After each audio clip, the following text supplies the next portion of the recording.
കേരളത്തിന്റെ ഖജനാവിൽ പൂച്ച പെറ്റുകിടക്കുകയാണെന്നാണ് മുഖ്യമന്ത്രി വി ഡി സതീശന്റെ നിലപാട്. എന്നാൽ ഖജനാവിൽ 4000 കോടിയിലധികം രൂപ ബാലൻസ് ഉണ്ടെന്നാണ് മുൻ ധനകാര്യമന്ത്രി കെ എൻ ബാലഗോപാലിന്റെ മറുപടി. കേരളത്തിന്റെ സാമ്പത്തിക സ്ഥിതി വിവരിക്കാൻ ധവളപത്രം പുറത്തിറക്കാൻ സർക്കാർ തീരുമാനിച്ചിട്ടുണ്ട്. ഡോക്ടർ കെ എം ചന്ദ്രശേഖരൻ അധ്യക്ഷനായ 4-അംഗ സമിതിയും രൂപീകരിച്ചു. അതിനിടെയാണ് ജനപ്രിയ വാഗ്ദാനങ്ങൾ നടപ്പിലാക്കാൻ സർക്കാർ തുടക്കത്തിൽ തന്നെ ശ്രമം നടത്തുകയും ചെയ്യുന്നത്. കഴിഞ്ഞ ദിവസം ആശാവർക്കർമാരുടെ വേതനം വർദ്ധിപ്പിച്ചു, പാചക തൊഴിലാളികളുടെ വേതനം വർദ്ധിപ്പിച്ചു, പ്രീ പ്രൈമറി അധ്യാപകരുടെ വേതനം വർദ്ധിപ്പിച്ചു. അങ്ങനെയൊക്കെ കൂടുതൽ കോടികൾ ചെലവഴിക്കേണ്ട പദ്ധതികൾ തുടക്കത്തിൽ തന്നെ നടപ്പിലാക്കാൻ സർക്കാർ ശ്രമിക്കുകയും ചെയ്യുന്നു. അജിംസ്, ഒരുപാട് ജനപ്രിയ പദ്ധതികൾ നടപ്പിലാക്കാനുണ്ട്. അത് ഒരുപാട് കോടികളുടെ ചെലവ് വരുന്നതുമാണ്. അത് നിലനിൽക്കെ എങ്ങനെയാണ് ഈ പൂച്ച പെറ്റ് കിടക്കുന്ന ഖജാവിൽ നിന്ന് എന്തെടുത്താണ് ഇവർ പദ്ധതി നടപ്പിലാക്കുക? ഈ പിണറായി വിജയൻ സർക്കാരിൻ്റെ കാലത്ത് പെൻഷൻ തുക ഉയർത്തിയത്, പിണറായി വിജയൻ സർക്കാരിൻ്റെതായ ക്ഷേമ പദ്ധതികൾ ഇവയ്ക്ക് തന്നെ ഫണ്ട് കണ്ടെത്താൻ വല്ലാതെ പ്രയാസപ്പെടുകയായിരുന്നു. നമുക്കറിയാം, പെൻഷൻ പോലും മുടങ്ങിയ സമയമുണ്ടായി. പെൻഷൻ വൈകിയിട്ടുണ്ട്. പെൻഷൻ പിന്നീട് കുടിശ്ശിക തീർക്കുകയാണ് ചെയ്തത്.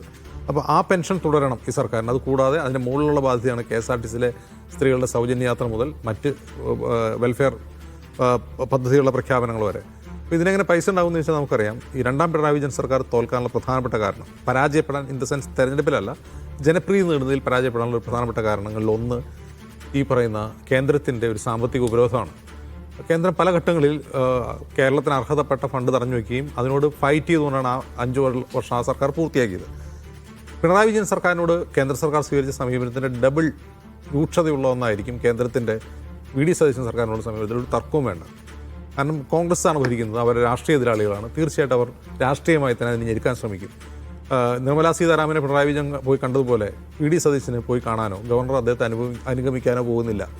അപ്പോൾ അത്തരത്തിലുള്ള ഒരു കോംപ്രമൈസും ഡൽഹിയിൽ സാധ്യമല്ല. ഡൽഹിയിൽ പ്രത്യേക പ്രതിനിധിയെ അയച്ച് കേന്ദ്രമന്ത്രിയെ അല്ലെങ്കിൽ കേന്ദ്ര ധനകാര്യമന്ത്രിയോ പ്രധാനമന്ത്രിയോ സ്വാധീനിക്കാൻ വി ഡി സതീശന് കഴിയുമെന്ന് തോന്നുന്നില്ല. കാരണം കോൺഗ്രസ് മന്ത്രിമാരോട്, കോൺഗ്രസ് ഭരിക്കുന്ന സംസ്ഥാനങ്ങളോട് വേറൊരു തരത്തിലുള്ള സമീപനമായിരിക്കും. അത് കർണാടകയോടുള്ള സമീപനവും ഹിമാചൽ പ്രദേശിനുള്ള സമീപനമായിരിക്കും കേരളത്തോട് ഉണ്ടാവുക എന്നൊരു തർക്കമൊന്നുമില്ല. അപ്പോൾ എന്താണ് ഈ വെൽഫെയർ മെഷേഴ്സ് നടപ്പാക്കാനുള്ള വി ഡി സതീശൻ്റെ പ്ലാൻ? ഇപ്പോൾ നമ്മൾ പുറത്തു വരുന്ന വാർത്തകൾ ശരിയാണെങ്കിൽ വി ഡി സതീശനാണ് ധനകാര്യ വകുപ്പും നിയമവകുപ്പും കൈകാര്യം ചെയ്യുക. അപ്പോൾ അതിൽ തന്നെ ഇപ്പോൾ തർക്കമാണ്. ഈ ഫിഷറീസ് വകുപ്പുമായി ബന്ധപ്പെട്ട തർക്കം പരിഹരിക്കാൻ വേണ്ടി KC വേണുഗോപാൽ പക്ഷം പറയുന്നത് മുഖ്യമന്ത്രിയുടെ കൈവശമുള്ള 3 വകുപ്പുകളിൽ ഒന്ന് തുറമുഖം, നിയമം, ധനകാര്യം, അതിലേതെങ്കിലും ഒന്ന് ഒരു കോൺഗ്രസ് മന്ത്രി കൊടുത്ത് തർക്കം പരിഹരിച്ചുകൂടെ എന്ന് KC പക്ഷം പറയുന്നുണ്ട്. അപ്പോൾ അങ്ങനെ പ്രതിസന്ധിയിലായിരിക്കുന്ന ഒരു ഘട്ടത്തിലാണ് ഇപ്പോൾ നമുക്കറിയാം, ഈ മന്ത്രിസഭയിൽ ഏറ്റവും കൂടുതൽ ഫിനാൻസ് കൈകാര്യം ചെയ്യാൻ അർഹതയുള്ള അല്ലെങ്കിൽ മെറിറ്റുള്ള ഒരാൾ വി ഡി സതീശൻ തന്നെയാണ്. അദ്ദേഹം തന്നെ ധനകാര്യ വകുപ്പ് കൈകാര്യം ചെയ്യണം. അദ്ദേഹത്തിന് ചില പ്ലാൻ ഉണ്ടാവും, തനത് വരുമാനം വർദ്ധിപ്പിക്കാനും ഈ ഫണ്ട് കണ്ടെത്താനും. ആ പ്ലാൻ എന്താണെന്ന് നമുക്കിപ്പോൾ അറിയില്ല.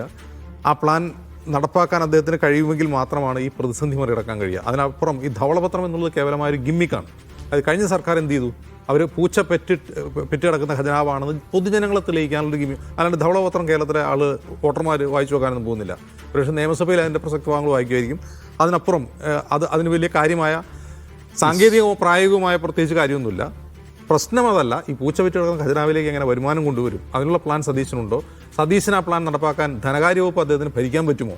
അതാണ് ഏറ്റവും പ്രധാനപ്പെട്ട പ്രശ്നം. നിഷാദ്, ഇപ്പോൾ ഇതൊരു മുൻകൂർ ജാമ്യമാണോ? കാരണം ഒരുപാട് പദ്ധതികൾ നടപ്പിലാക്കാനുണ്ട്, ജനപ്രിയ പദ്ധതി നടപ്പിലാക്കാനുണ്ട്. അപ്പം ആദ്യമേ പറയാണ്, ഇവിടെ പണമൊന്നും ഇല്ല കേട്ടോ, നിങ്ങൾ കുറച്ച് സമയമെടുക്കും. നേരത്തെ ആന്റണി പറഞ്ഞതുപോലെ അതിനുവേണ്ടിയുള്ള മുൻകൂർ ജാമ്യത്തിന് വേണ്ടിയാണോ ഈ ധവളപത്രം? പൈസ ഇല്ല കയ്യിൽ. ഈ നടൻ വിജയ് അദ്ദേഹം തെരഞ്ഞെടുപ്പിൽ മത്സരിക്കുന്ന സമയത്ത് വലിയ വാഗ്ദാനങ്ങൾ തമിഴ്നാട്ടിലെ ജനങ്ങൾക്ക് മുമ്പിൽ വെച്ചിട്ടുണ്ട്. അപ്പോൾ ഈ കല്യാണം കഴിക്കുന്ന പെൺകുട്ടികൾക്ക് സാരിയും സ്വർണവും, എല്ലാ വീട്ടമ്മമാർക്കും 3000 രൂപ, 5 മാസത്തെ ഗ്യാസ് സിലിണ്ടർ ഫ്രീ, അങ്ങനെ ഒരുപാട് ഓഫറുകൾ വെച്ചു. അതിനെല്ലാം കൂടി 60,000 കോടി രൂപ വേണം. അപ്പോൾ അദ്ദേഹം ഭരണത്തിലെത്തിയ ആദ്യ ദിവസം പറഞ്ഞത് 10 ലക്ഷം കോടി രൂപ കടമാണ് തമിഴ്നാടിന്, ഖജനാവിൽ 5 പൈസ ഇല്ല എന്നാണ്. അന്ന് സ്റ്റാലിൻ പറഞ്ഞു ഈ വടിച്ച മൊത്തം വൈപ്പ് ചെയ്തുകൊണ്ട് പോയിരിക്കാന്ന് അദ്ദേഹം പറഞ്ഞു. അന്ന് സ്റ്റാലിൻ പറഞ്ഞൊരു കാര്യമുണ്ട്, വാഗ്ദാനങ്ങൾ പറഞ്ഞിട്ട് അത് പാലിക്കാനാണ് ശ്രമിക്കേണ്ടത്, എല്ലാവരും പറയുന്ന ഈ തൊടുന്യായം പറയരുത് എന്ന് പറയുന്നുണ്ട്.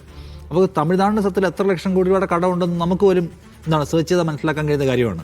അത് മനസ്സിലാക്കാതെ, തമിഴ്നാടിൻ്റെ ധനസ്ഥിതി എന്താണെന്ന് പഠിക്കാതെ ഇത്ര വലിയ ഓഫറുകൾ എന്തിനു വെച്ചു എന്നാണ് DMK ചോദിക്കുന്നത്. അത് ന്യായമായ ചോദ്യമാണ്.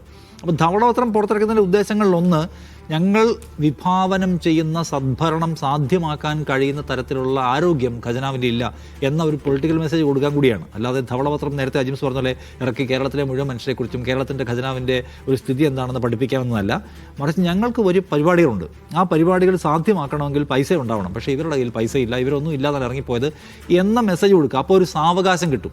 ഞങ്ങൾ എന്ത് ചെയ്യാണ്, വി ആർ ട്രൈങ് ടു, ഞങ്ങൾ കുറച്ചുകൂടെ അത് ബെറ്റർ ആക്കാൻ, നല്ല ഒരു മിച്ചം ഉണ്ടാക്കാനുള്ള ശ്രമത്തിലാണ്. അതിനുവേണ്ടി പദ്ധതികൾ ആസൂത്രണം ചെയ്യുന്നു. അപ്പോൾ അതുവരെ ഞങ്ങൾക്ക് സമയം തരണം എന്നൊരു സന്ദേശം കൊടുക്കാൻ ഈ ധവളപത്രം കൊണ്ട് കഴിയും. അതുകൊണ്ടാണ് തമിഴ്നാട്ടിലും ധവളപത്രത്തെക്കുറിച്ച് ആലോചിക്കുന്നത്. ആദ്യം വന്ന DMK സർക്കാരിൻ്റെ കാലത്തും ധവളപത്രം പുറത്തിറക്കിയിരുന്നു. ADMK എല്ലാം ഭരിച്ചു മുടിച്ചാണ് പോയതെന്ന് സ്ഥാപിക്കാൻ. അപ്പോൾ അത് ആ നിലയ്ക്കുള്ളൊരു സ്ട്രാറ്റജി കൂടിയാണ്. അപ്പം എന്തായാലും ഒരു കാര്യമുണ്ട്, നേരത്തെ പറഞ്ഞ പോലെ ഈ ധനവകുപ്പ് കൊണ്ടു നടക്കുക എന്നുള്ളത് VD സതീശനെയും കോൺഗ്രസ് സർക്കാരിനെ സംബന്ധിച്ച് വെല്ലുവിളിയായിരിക്കും. കാരണം ഒന്ന് നോക്കൂ, നമ്മൾ നേരിടുന്ന ഏറ്റവും വലിയ പ്രധാനപ്പെട്ട പ്രശ്നങ്ങളിലൊന്ന് കേരളത്തിൻ്റെ ആവശ്യങ്ങൾക്കനുസരിച്ചിട്ടുള്ള ഒരു ഇളവ് കേന്ദ്ര സർക്കാർ നമുക്ക് തരുന്നില്ല എന്നുള്ളതാണ്. ഒരു കോൺഗ്രസ് സർക്കാരിനാണ് ഇവിടെ അധികാരം കിട്ടിയിരിക്കുന്നത്. ഒരുപക്ഷേ ആ പിടുത്തം കുറച്ചുകൂടെ മുറുകാനുള്ള സാധ്യത തള്ളിക്കളയാൻ പറ്റില്ല. അതിൻ്റെ ഭാരവും കൂടി അനുഭവിക്കേണ്ടി വരും. അപ്പോൾ ഈ GST കളക്ഷൻ പോലെയുള്ള സംഗതികളൊക്കെ അതിൻ്റെ പരമാവധിയിൽ യൂട്ടിലൈസ് ചെയ്താൽ മാത്രമേ മുന്നോട്ട് പോകാൻ പറ്റുന്നുള്ള അവസ്ഥയിലേക്ക് എത്തും. അപ്പോഴാണ് ഈ പ്രഖ്യാപിച്ച പദ്ധതികൾ വേറെ. ഒറ്റ കാര്യം, ഈ നമുക്ക് കേന്ദ്രത്തിൽ നിന്ന് ഇതുപോലെ തന്നെ ആയിരിക്കോ ഇനി മുന്നോട്ടുള്ള കാര്യങ്ങൾ?